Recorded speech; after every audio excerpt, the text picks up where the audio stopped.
You ask Tiger to solve. This deals with linear equations with one unknown. The final result is a equals 9. Let's solve it step by step.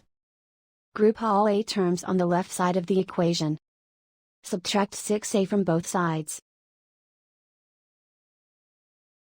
Group like terms. Simplify the arithmetic.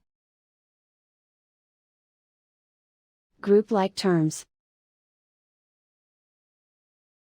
Simplify the arithmetic.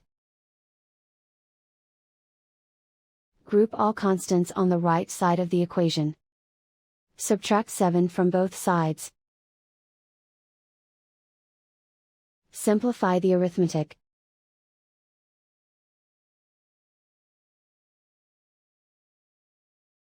Isolate the a. Divide both sides by 2. Simplify the fraction.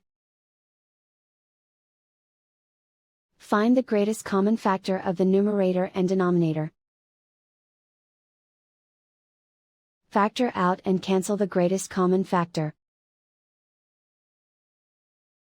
And so the final result is a equals 9.